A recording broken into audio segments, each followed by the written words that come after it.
High বন্ধুরা, আপনারা কেমন আছেন? আশা করি ভালো আছেন। আমিও খুব ভালো আছি। আজ আবার হাজির হয়ে গেছি রিমিস কিচেন রান্নাঘর চ্যানেল থেকে। আজ আমি করব বাংলা বোয়াল রান্না, মানে পাঙাশ রান্না করব বোয়াল মাছের মতো করে বাংলা বোয়াল রান্না। দেখুন, এখানে আমি পাঙাশ মাছটা ভেজে নিয়েছি।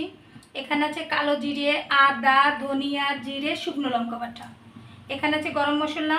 এখানে আমি আলু ভেজে নিয়েছি। এখানে নিয়েছি ধনিয়া, তেজপাতা আর শুকনো মরিচ ফোড়নের জন্য। এবার দেখুন প্রস্তুত প্রণালী, এটা কিভাবে তৈরি করি। আমি আলু মাছ যে তেলে ভেজে রেখেছিলাম সে তেলে আমি রেসিপিটা করবো। আমার তেলটা গরম হয়ে গেছে। এবার আমি শুকনো লঙ্কা, তেজপাতাটা ফোড়ন দিয়ে দেবো। এরপরে দিয়ে দেবো গোটা ধনিয়া।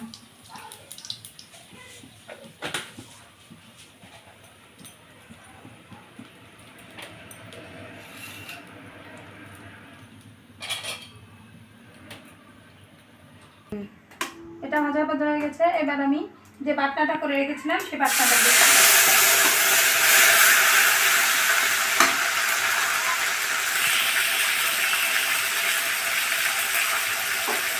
এবার দিয়ে দেবো সামান্য একটু জল, বাটনাটা সুন্দর কষানোর জন্য।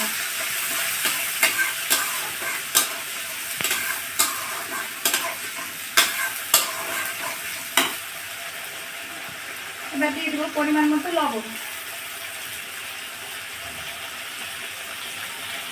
দিয়ে দেবো পরিমাণ মতো হলুদ গুঁড়ো,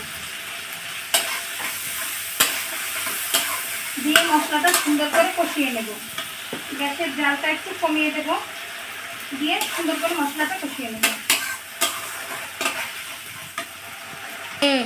দেখুন মশলাটা কষানো হয়ে গেছে। এবার আমি ভেজে রাখা আলুগুলো দিয়ে দেব।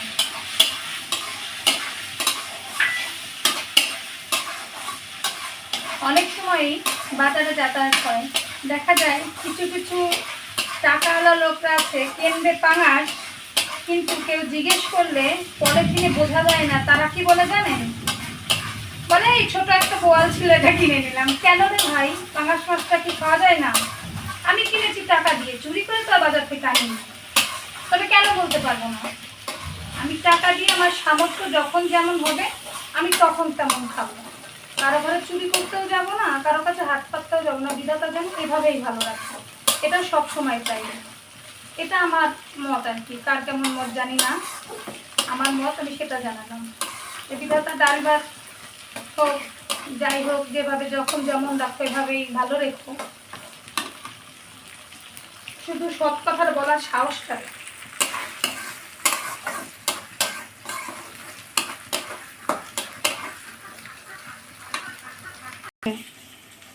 মশলাটা কষানো হয়ে গেছে। এবার আমি ভেজে রাখা মাছগুলো ভেতরে দিয়ে দেবো। দিয়ে কস্তিনি দস্তিনি করে নাড়া যাবে না ভাই, হালকাভাবে একটু নাড়তে হবে, নাহলে মাছটা ভেঙে যাবে। বেশ হয়ে গেছে। বেশি নাড়তে গেলে মাছগুলো একদম ভেঙে চুরে একাকার হয়ে যাবে। এবার আমি ঝোলটা দিয়ে দেবো। হ্যাঁ, পরিমাণ মতো ঝোলটা দিয়ে দেবো। এবার ঝোলটা আমি সুন্দরভাবে জাল হতে দেব। সুন্দরভাবে অল্প আছে মিঠি মিঠি জালে রান্নাটা হবে। জাল বেশি ধবধবিয়ে দেওয়া যাবে না, আস্তে আস্তে জাল হয়ে রান্নাটা সুন্দরভাবে হয়ে যাবে।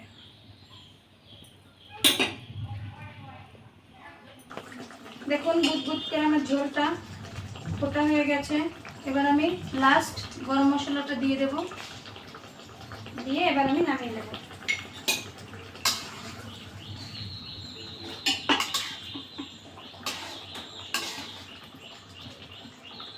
আমার বাংলা বোয়াল রান্না শেষ। এবার আমি নামিয়ে নেব। দেখুন আমার পাঙাশ মাছ দিয়ে বাংলা বোয়াল রান্নাটা হয়ে গেছে। এভাবে আপনারা একদিন করে খাবেন। যদি আপনাদের ভালো লেগে থাকে, আশা রাখি ভালো লাগবে। যদি ভালো লেগে থাকে তাহলে প্লিজ আমাকে লাইক কমেন্ট করে জানাবেন। রিমিস কিচেন রান্নাঘর চ্যানেলটা সাবস্ক্রাইব করে আমার সঙ্গেই থাকুন। ধন্যবাদ সবাইকে।